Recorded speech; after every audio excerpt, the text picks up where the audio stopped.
puji dan syukur kita kepada Allah Subhanahu wa taala, yang mana berkat rahmat kurnia hidayah jugalah kita diberi kesehatan, kesempatan untuk dapat hadir bersama-sama di ruangan Mas Guru SMA 2 Jumbatu kita cinta ini dalam rangka sosialisasi komunitas belajar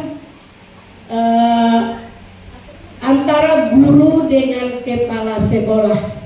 Itu adalah intern sekolah SMA 2 Ujung Batu. Dan tak lupa pula salam bersalam pada jalan Nabi besar Muhammad SAW dengan ucapan Allahumma sholli ala Muhammad wa ala ali Muhammad. Baiklah, pada pagi hari ini saya akan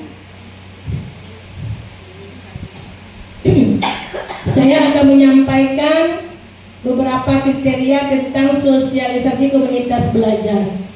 Komunitas belajar ini ada 3 kriteria. Yang pertama yaitu komunitas belajar di intern sekolah kita, maksudnya di sekolah SMA 2 Ujung Batu. Kemudian komunitas belajar antar sekolah tapi satu kabupaten. Contoh aja seperti umpamanya Bapak Ibu MGMP, itu kan antar sekolah Bapak Ibu, semuanya berkumpul di suatu tempat, itu termasuk komunitas belajar antar sekolah. Kemudian lagi yang ketiga, komunitas belajar daring. Contoh aja antara ibu dengan siswa ibu, ada grup WA, itu katakan daring. Jadi untuk komunitas belajar nih yang kita ambil dari 3 ini, satu cuman yang kita ambil untuk SMA 2 Ujung Batu adalah komunitas belajar guru dengan kepala sekolah. Tujuannya apa? Untuk keberhasilan peserta didik atau keberhasilan siswa-siswi SMA 2 Ujung Batu. Itu tujuannya. Kemudian lagi, sebelum kita belajar masalah apa itu komunitas belajar guru, seorang guru harus mempunyai 4 kompetensi. Seorang guru harus mempunyai 4 kompetensi. Berbeda dengan kepala sekolah. Kepala sekolah cuma 3 kompetensi untuk peraturan undang-undang baru sekarang. Kalau dulu kompetensi kepala sekolah adalah 5 kriteria. Sekarang tinggal 3. Bukan berarti kriteria yang 2 itu dibuang, bukan dibuang, tapi sudah termasuk dari dalam 3 kriteria yang tinggal itu. Berbeda dengan kompetensi guru. Kompetensi guru itu cuma 4. Walaupun undang-undang baru sekarang, kompetensi guru itu tetap 4 kriteria. Yang pertama adalah pedagogi. Apa yang dikatakan pedagogi itu, Bu? Ada yang bisa menjawab? Pedagogi kita sebagai guru. Apa pedagogi? Ada yang bisa menjawab, Bapak Ibu? Silakan Ibu Nak. Mana ambil satu lagi nih? Ibu Wati. Silakan Ibu Noprayones. Yuk kita sama-sama mendengar. Ini katakan hubungan timbal balik ya, umpan balik antara guru dengan kepala sekolah. Silakan. Terima kasih kesempatan kepada saya. Sepengetahuan saya, pedagogi itu adalah pengetahuan kita tentang profesi guru kita sebagai seorang guru. Bagaimana kita mengajar, bagaimana proses pembelajaran yang akan kita lakukan di dalam kelas, seperti itu. Terima kasih banyak Ibu Noprayones. Memang yang disampaikan Ibu Noprayones itu benar. Nah, itu adalah kepribadian kita atau seni kita dalam menyampaikan proses pembelajaran di kelas. Itu kata pedagogi itu, seni kita seorang guru itu menyampaikan materi pembelajaran di kelas. Bagaimana seni kita sebagai seorang guru supaya siswa-siswi kita itu termotivasi dengan materi kita kita sampaikan. Jadi anak itu merasa senang, kemudian nyaman, kemudian lagi anak itu semangat. Itu katakan pedagogi, seni kita mengajar dan memberikan materi pembelajaran di kelas. Sebenarnya pedagogi itu. Kemudian lagi yang kedua, itu profesional. Guru harus punya profesional. Profesional siapa yang bisa menjawab? Ada lagi Bapak Ibu yang tahu profesional? Profesi kita, profesional kita. Apa Bapak Ibu? Profesional, nggak ada Bapak Ibu? Yang silakan Ibu Indra Elianti, kasih buat ini ada. Oke, silakan Bu. Profesional itu Ibu bisa kita sebut sebagai kompetennya kita di dalam mata pelajaran yang kita ampuh. Misalnya ekonomi misalnya, tadi saya mampu secara profesi dan ada penghargaan atau surat keterangan yang diberikan oleh pemerintah. Terima kasih banyak Ibu Indra Elianti sudah menjawab masalah tentang kompetensi guru di bidang profesional. Yang katakan profesional adalah pengembangan atau isi materi pembelajaran yang kita sampaikan kepada peserta didik. Kita mengembangkan profesional kita sebagai seorang guru. Tadi dari Ibu saya bilang juga yang dijawab oleh Ibu Noprayones tentang pedagogi, kan gitu. Jadi kalau saya nggak salah, tadi Ibu Imelda menyampaikan juga di dalam proses pembelajaran di kelas. Karakter anak, kemampuan anak tidak ada yang sama. Bagaimana kita seorang guru mampu untuk mengetahui bagaimana karakter siswa di dalam belajar, kan begitu. Jadi kita nih harus tahu 4 kompetensi itu dulu. Jadi kalau kita sudah tahu, udah paham, jadi apapun yang kita lakukan di dalam proses pembelajaran di kelas itu akan tetap berhasil. Dan anak tidak akan pernah tidak paham apa yang kita sampaikan, tidak pernah anak tidak akan mengerti apa yang disampaikan oleh guru tersebut. Itu. Kemudian yang ketiga adalah masalah kepribadian seorang guru. Ada yang bisa menjawab kepribadian seorang guru? Ayo kelompok Bu Mimi. Ada Bu Mimi? Apa yang katakan kepribadian seorang guru? Ayo Bu apa? Bu Lima Sari.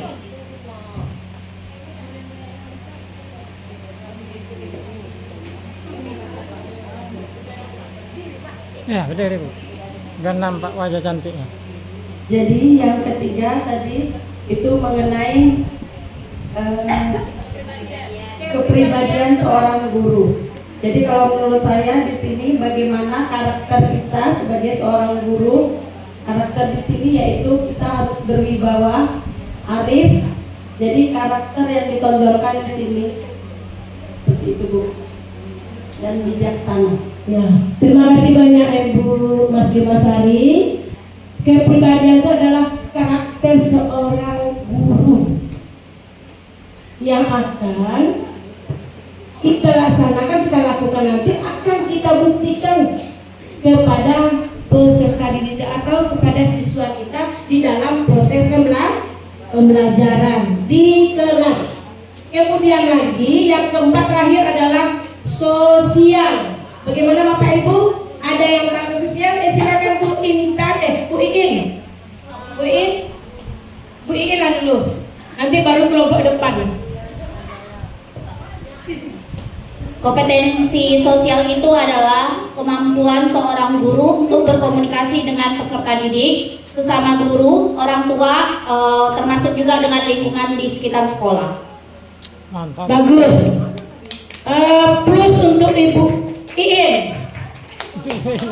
Plus karena jawaban Bu Iin ini sudah benar dan tepat dan dibutuhkan oleh seorang guru yang mengajar di kelas. Jadi makanya Bapak Ibu, kalau kita mau menjadi apa itu tuntas belajar guru, kita harus tahu dulu dengan kompetensi seorang guru. Jadi kompetensi itu ada 4 tadi, semuanya Bapak Ibu sudah dilakukan, sudah dilaksanakan. Kemudian lagi Bapak Ibu sudah punya karakter masing-masing.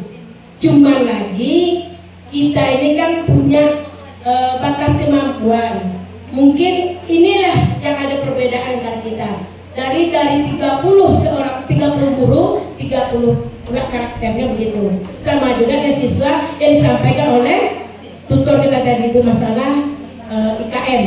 Kemudian kita masuk masalah apa itu komunitas belajar guru.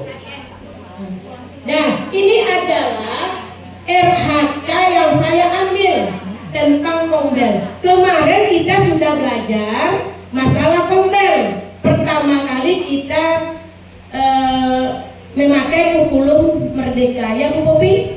Nah, jadi ini yang berkada apa itu komunitas belajar guru. Ada 3 kriteria komunitas belajar guru. Yang pertama, karakteristik komunitas belajar, karakter kita sebagai seorang guru. Kemudian lagi, apa karakter komunitas belajar itu?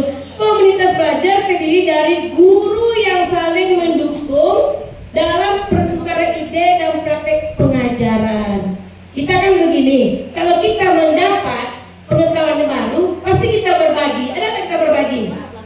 Saling kita bertanya kepada guru yang lain, bagaimana ya pembelajaran kita ini, bagaimana ya untuk kedepannya, bagaimana ya hasilnya nanti, kan itu. Dan banyak yang harus kita lakukan pada hari itu.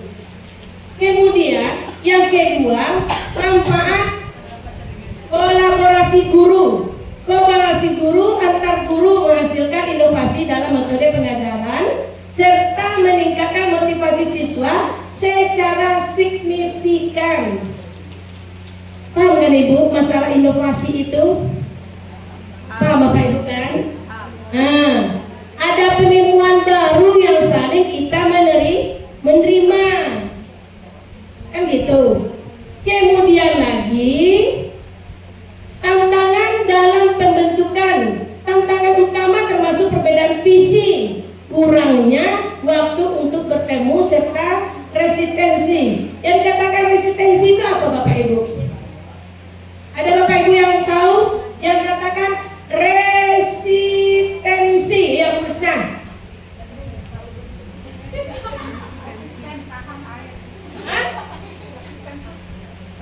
Bukan. Yang dikatakan resistensi itu Bapak Ibu yang tidak mau berubah dengan perubahan yang baru.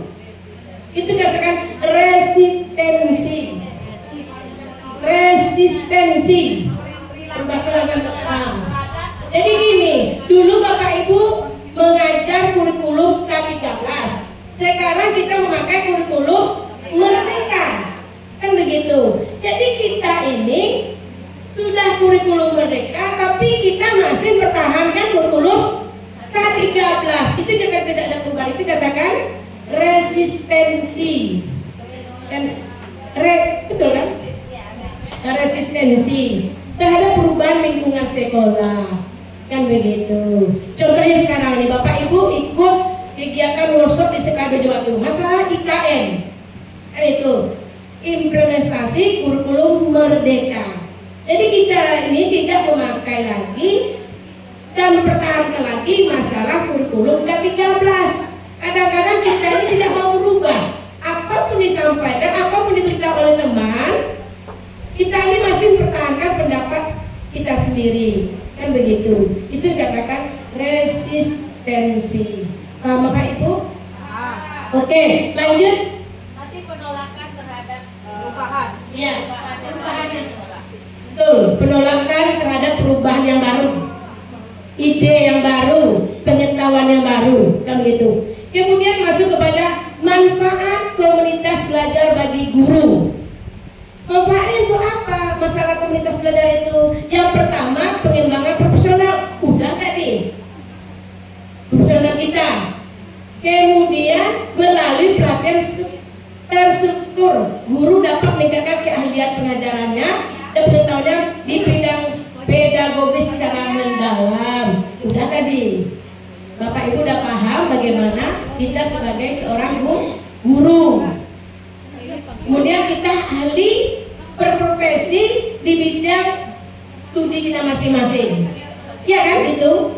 Tapi mau tak mau, yang profesi kita aja sekarang ini sudah belum tentu kita lebih mampu dibandingkan kita mengambil profesi bidang studi yang lain, kan gitu. Tapi mau tak mau, kita seorang guru tetap kita melakukannya.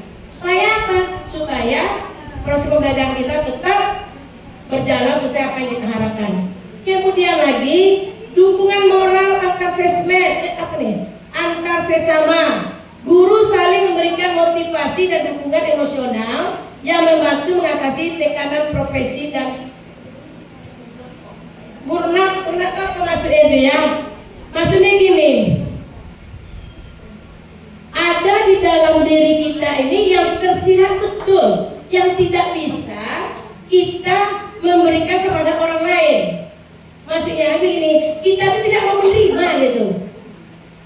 Keahlian orang itu yang diberikan kepada kita, sama ngekubang tadi itu.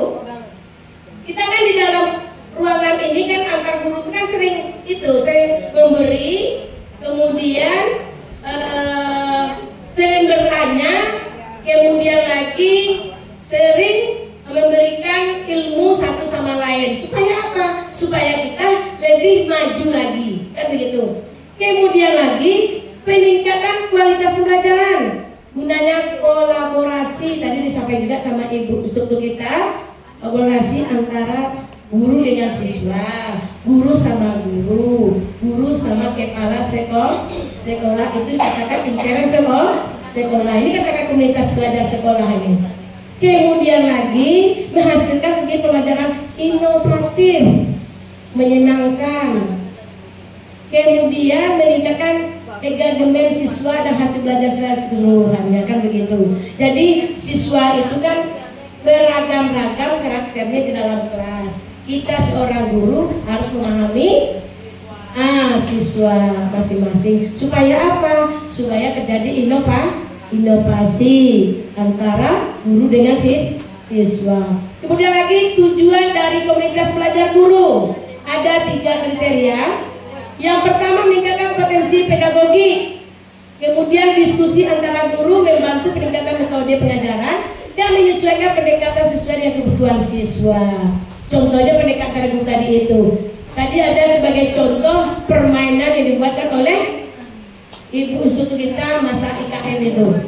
Nah, itu kan sebenarnya motivasi kita sebagai seorang guru. Maksudnya memotivasi kita untuk berpikir ke depannya bagaimana. Kan gitu, bagaimana supaya anak itu masa depannya nanti lebih baik lagi daripada masa depan dia waktu di SMA, kan begitu tujuan kita nih. Tujuan akhir kan seperti itu. Bagaimana nanti anak itu tamat SMA 2 ini, itu juga dibilang ibu tadi itu kan bisa mandiri di kaki sendiri. Itu sebenarnya. Kemudian lagi penguatan kerjasama antar guru bersama erat mendukung pembelajaran. Tim meningkatkan komunikasi dan memperkuat rasa kebersamaan dalam kualitas pendidikan. Kita ini bersama, sama-sama kita mau menerima ilmu diberikan oleh instruktur, mau kita bekerja sama. Tujuan kita apa? Sama-sama ingin memajukan siswa kita untuk meningkatkan prestasi pembelajaran di dalam proses pembelajaran, kan begitu. Kemudian lagi membangun inovasi melalui praktek terbaik, berbagi praktek terbaik, menciptakan budaya inovatif, merangsang kreativitas dalam kurikulum serta strategi pengajaran baru. Nah, ini yang baru kita terima itu. Makanya seorang guru itu harus menerima pembahasan itu ada workshopnya, apakah itu antara guru sama guru, kita harus berpraktik baik. Kadang-kadang kita ini kan banyak yang tidak mau menerima, kita mempertahankan pendapatnya sendiri, itu tidak boleh kalau kita ingin maju. Kemudian lagi bentuk kegiatan dalam komunitas belajar, diskusi dalam grup atau kelompok, kan pernah kita lakukan di sini. Umpamanya diskusi, umpamanya guru bahasa Inggris kelompok guru bahasa Inggris, bagaimana untuk materi pelajaran bahasa Inggris supaya pelajaran ini nanti bisa ditingkatkan di dalam kelas. Nah ya, KGS yang dapat Bu Epi. Kemudian pelatihan dan workshop ini kita lakukan sekarang. Ada workshop antara komunitas pelajar ini yang berkaitan dengan IKM, implementasi kurikulum merdeka, karena kita memakai kurikulum merdeka, tidak K13 lagi. Sudah lebih kurang 2 tahun ya kita gunakan kurikulum merdeka ini. Kemudian studi kasus.